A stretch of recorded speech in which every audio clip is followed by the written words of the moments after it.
Bonjour les amis, c'est le Seb pour le team Oli le Belge. Quelle délicieuse façon de terminer une saison d'essai avec une brochette de machines aussi extraordinaires que les Indian FTR 1200.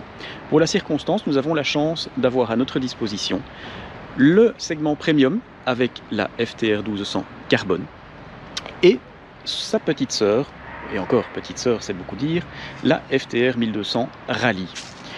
Alors je vais commencer cette revue de détail en vous énumérant les points communs que ces deux machines ont entre elles.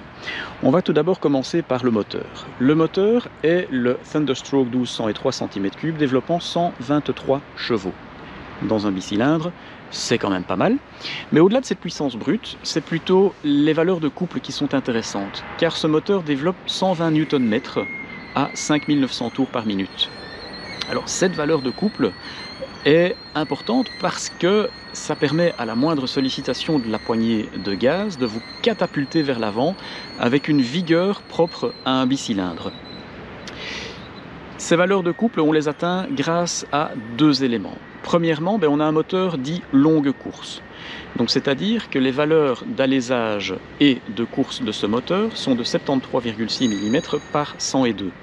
Donc au plus longue est la course, en règle générale, au plus de couple on obtient dans les moteurs.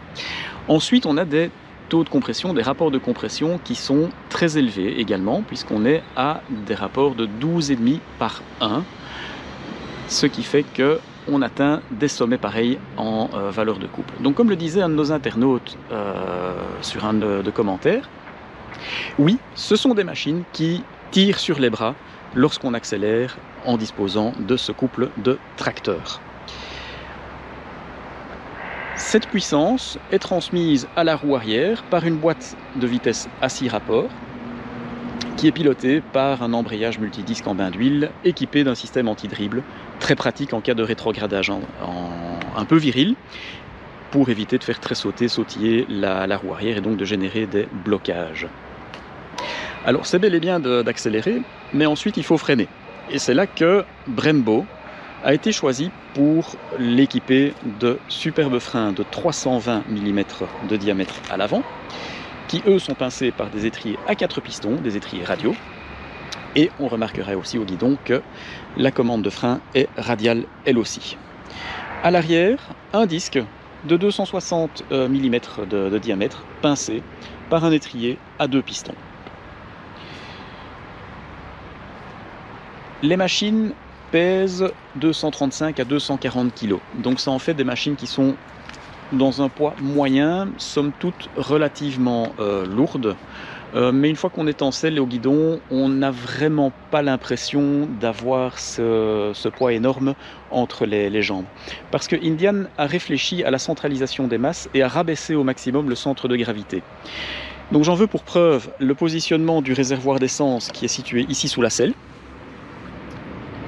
Le remplissage se fait par ici sur cette ce revêtement de faux réservoir, mais également par l'abaissement de tout ce qui est lourd.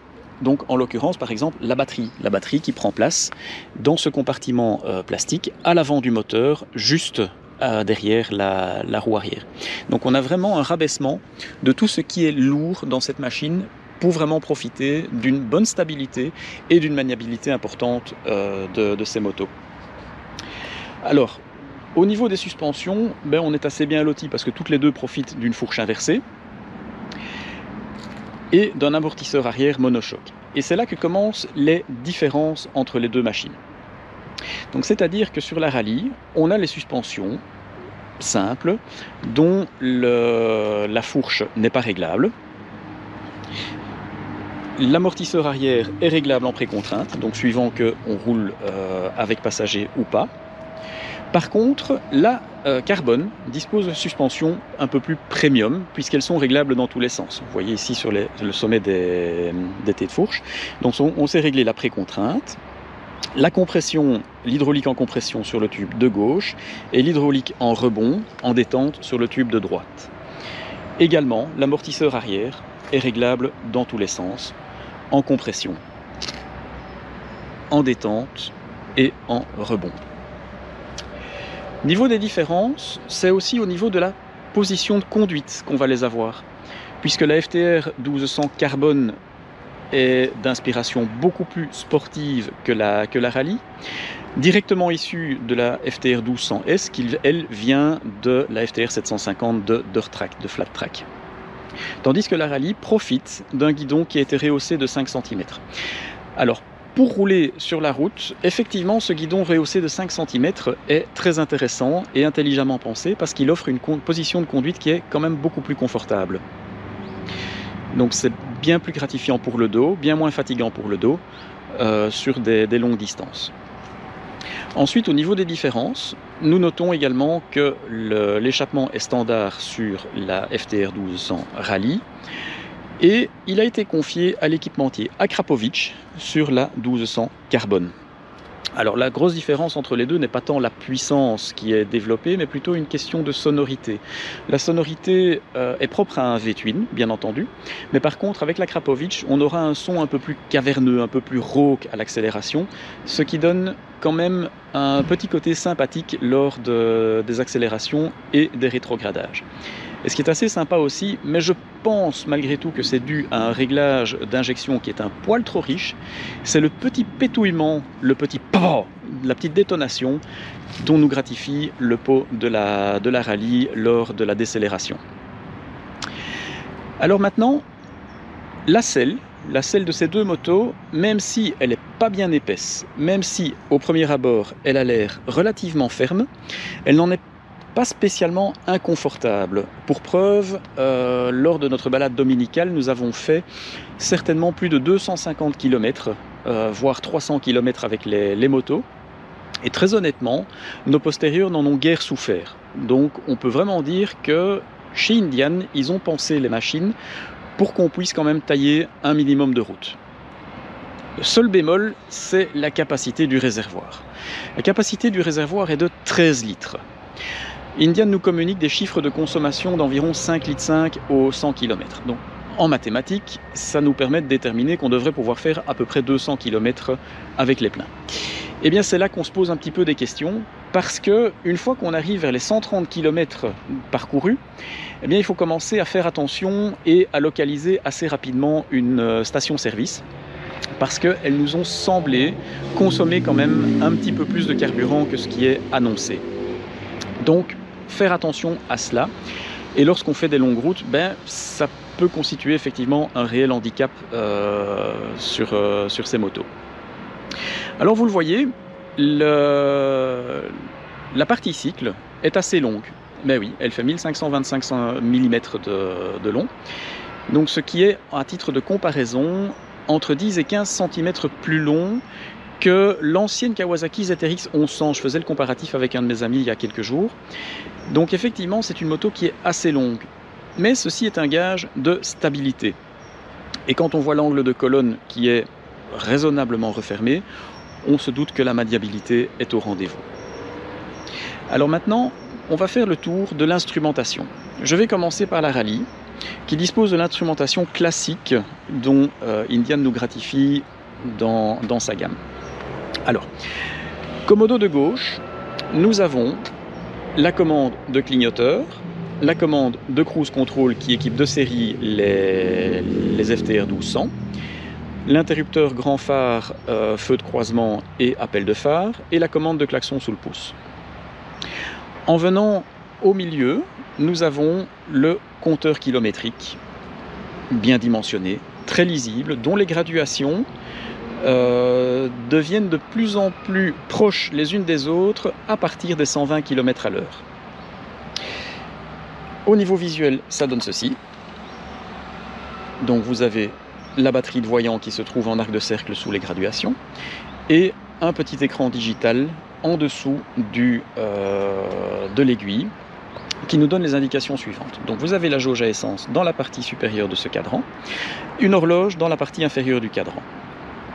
un indicateur de rapport engagé à gauche, et à droite les différentes informations que l'on sait faire défiler grâce à la commande située sous l'index au commodo de droite. Alors là, j'ai la température.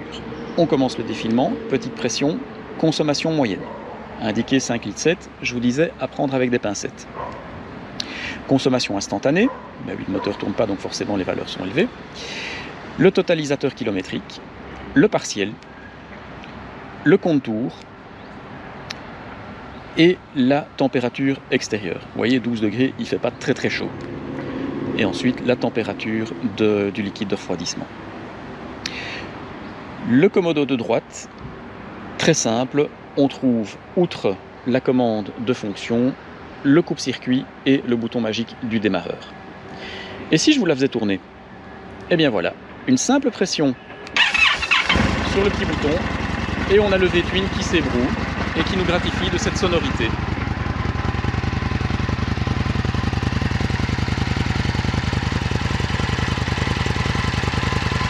Alors ce qu'il est important à savoir avec les FTR 1200, il est vivement conseillé de les laisser chauffer un petit peu avant de commencer à tirer dans le moteur. Donc c'est-à-dire qu'au niveau de la température idéale de fonctionnement, elle se situe entre 68 et 75 degrés. Et effectivement, lorsqu'on commence à rouler, que le moteur est froid, eh bien, nous avons un comportement extrêmement rugueux, extrêmement hoqueteux, hésitant. Et une fois que la température arrive vers les 65 degrés, on sent que le moteur est beaucoup plus réactif, beaucoup plus sympathique, beaucoup plus souple en fait. Donc attention avec ces machines de les laisser chauffer avant de commencer à vous amuser. Vous allez me dire c'est la même chose avec les autres. Oui, mais ici ça se sent vraiment. On a même pensé à un moment donné que chez Indian, ils avaient posé un limitateur de régime moteur tant que la température idéale de fonctionnement n'était pas atteinte. Alors je passe à l'équipement de la carbone. Alors l'équipement de la carbone, tout d'abord son nom est dû à la présence très importante de carbone, notamment la coque de faux réservoir qui abrite le filtre à air et la boîte à air, la nacelle de phare, le garde-boue avant, et c'est là qu'on se dit carbone oui, mais pourquoi pas un silencieux en carbone? Il est en titane, c'est un matériau qui reste très noble, mais bon voilà, carbone, pourquoi pas aller jusque là. Alors la protection d'échappement en carbone, le DOS Red en carbone lui aussi. L'instrumentation de notre carbone. Eh bien ici on a à la place du compteur kilométrique, nous avons une petite tablette TFT qui s'appelle le Ride Command. Alors le Ride Command, voilà ce que ça donne. Donc la batterie de voyant se trouve en bas de l'écran. On attend quelques secondes. Voilà, Indian FTR 1200, bienvenue. L'avertissement de sécurité, ok. Donc le Ride Command fonctionne comme une tablette, c'est-à-dire qu'on a un écran tactile. Les compteurs, les cadrans, eh bien on a sur l'écran de base 5 bulles. On va appeler ça des bulles, c'est fort de circonstances pour le moment. Alors ce qu'on trouve en position centrale, c'est le cadran du compte-tour avec le kilomètre par heure en centrale, l'indicateur de rapport engagé en bas. En haut à gauche, on trouvera la jauge à essence avec l'autonomie restante. Nous trouverons les totalisateurs kilométriques en bas à gauche et en appuyant simplement sur la petite touche qui se trouve en bas de cette bulle, eh bien on fait varier l'affichage des tripes partielles. Ensuite, nous avons une petite boussole en bas à droite et nous avons la température ambiante en haut à droite. On retrouve également la température du liquide de refroidissement entre la jauge à essence et le kilométrage sur la gauche de l'écran. Tout ceci se commande donc par l'écran tactile, mais également par les 3 boutons que vous avez sur le côté. Donc on rentre dans le menu en appuyant sur la touche centrale et c'est là que ça devient intéressant pour tous les réglages de la machine. Donc on a déjà les indicateurs. On peut faire varier la luminosité de l'écran. Ici elle est réglée en automatique et ça fonctionne franchement pas mal. Et il y a même une adaptation entre le mode jour et le mode nuit. Ensuite, la carbone a un équipement plus premium également au niveau de son électronique moteur, puisque nous avons des cartographies réglables. Nous avons 3 modes moteur, pluie, standard et sport, qui agissent principalement sur la délivrance du couple et de la puissance à la rotation de la poignée de droite. Donc en mode pluie, on va avoir des performances qui seront beaucoup plus lissées, beaucoup plus souples. En standard, une meilleure réponse déjà au gaz, et en sport, à ce moment-là, eh bien, la moindre variation d'angle de poignée va vous propulser vers l'avant à une vitesse phénoménale. Et peut-être est-ce subjectif de notre part, mais nous avons aussi remarqué qu'en mode sport, les Akrapovic donnaient un petit peu plus de voix. Bon, là, ça reste à vérifier. Et on trouve en dessous également un mode piste. En appuyant dessus, donc, on a la possibilité de désactiver le traction control et l'ABS. À utiliser sur piste de préférence uniquement, parce que sur route, par les temps qui courent et l'état des routes et la pluie qui commence à tomber régulièrement, je dirais bof bof. Alors, ce qu'on trouve aussi, c'est qu'on sait lier le téléphone à notre moto pour pouvoir gérer ses appels. Donc la connexion se fait via Bluetooth. Ensuite, nous avons aussi la possibilité de gérer la musique de son téléphone. Ça nécessite bien entendu un intercom dans le casque. Alors, je vous disais, tout ceci peut se manipuler sur l'écran directement, mais également au commodo gauche, on a des fonctions supplémentaires par rapport à notre rallye. Donc, c'est-à-dire que entre la commande de cruise control au sommet du commodo et la commande de clignoteur au milieu bas du commodo, eh bien, nous avons également les touches de navigation dans les différents menus qui nous permettent de faire varier tous ces modes et indicateurs. Ensuite, je reviens sur mon écran. Nous avons donc cet affichage à bulles, mais en faisant glisser, nous pouvons avoir également cet affichage en bergraphe. Alors le contour devient un bergraphe, une graduation sur la partie inférieure et droite de l'écran. Nous avons la jauge qui l'encadre du côté droit, un indicateur d'autonomie restante en bas à droite, la vitesse qui est affichée en gros chiffres dans le quart supérieur gauche, l'indicateur de rapport engagé au-dessus et le totalisateur kilométrique qui apparaît en dessous de la vitesse, avec bien entendu boussole, température qui apparaissent là sous l'indicateur de rapport engagé. Et de nouveau, du côté droit, un commodo extrêmement simple avec le bouton de démarrage et le bouton de changement d'affichage de l'écran. Alors, je vous ai fait écouter la version standard, on va se faire plaisir et on va faire démarrer la version carbone avec ses Akrapovic. Donc on entend directement un son beaucoup plus sourd et plus caverneux qui est issu de ce moteur de 1203 cm3. Moi personnellement, j'aime bien, vraiment bien.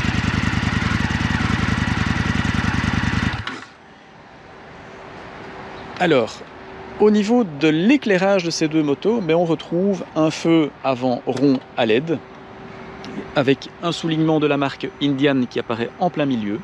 Et lorsqu'on l'allume, voilà ce que ça donne. Donc on a ce très bel encadrement supérieur à l'arrêt. Et lorsque nous roulons, nous avons les 3 diodes inférieures qui s'allument et qui donnent une très belle lumière sur le chemin parcouru en forme de demi-cercle en fait, de façon à ne pas éblouir les conducteurs qui viennent en face. À mode grand phare, je dois dire que l'éclairage est parfaitement suffisant lorsque les routes ne sont pas éclairées. Alors pour avoir roulé énormément sous la pluie, je dois vous avouer que ces motos ne sont pas précisément faites pour rouler sous la pluie, malheureusement. Parce qu'on a été rincé de chez rincé. Le garde-boue avant est juste là pour la décoration, parce qu'on voit vraiment l'eau qui part de tous les côtés et qui nous revient dans la figure lorsqu'on roule. Et en parlant de garde-boue arrière, malheureusement, il est, je dirais, aux abonnés absents. Cette petite palette qu'on trouve à l'arrière du porte-plaque ne remplit aucun office intéressant et intelligent. Parce que le jour qui est laissé entre le garde-boue et la partie arrière de la selle et le feu, laisse passer toute l'eau, laisse remonter toute l'eau, et ce qui a le loisir de nous mouiller jusqu'au casque, malheureusement. Alors le catalogue Indian fait état de différentes options de bagagerie et de garde-boue supplémentaires. Alors pourquoi je vous parle de bagagerie?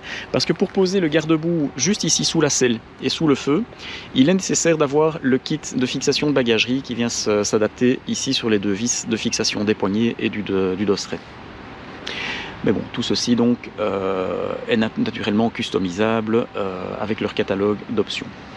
Niveau tarif, on est à 14 990 € pour la version rallye en prix de départ et à 17 990 € pour la version carbone en prix de départ sans option naturellement. 3 000 € de différence pour avoir le carbone, pour avoir le Ride Command et pour avoir la Krapovic. Donc on aime ou on n'aime pas. J'aime bien l'équipement, mais je vous avoue que la position de conduite de la rallye, je vous l'ai dit, nous a beaucoup plus séduit, Olivier et moi. Voilà les amis, j'espère que cette revue de détail vous aura plu. Je tenais à remercier au passage l'importateur Indian qui se trouve à Alphen, aux Pays-Bas, d'avoir mis à notre disposition en cette fin de saison ces deux merveilleuses machines. Et je voulais également remercier le fabricant de casques laser qui a mis à notre disposition une paire de Cross TT pour pouvoir réaliser cet essai avec un casque qui colle à la philosophie de la machine. Un chouette casque dont nous vous parlerons un petit peu plus tard dans la fin de saison. Je vous remercie pour votre attention, j'espère que vous aurez aimé la vidéo, n'hésitez pas à liker, à continuer à nous suivre, ça nous fait plaisir parce que c'est de nouveau grâce à vous que nous avons la possibilité d'obtenir des merveilles comme celle-ci pour vous faire rêver. Merci les amis et à bientôt.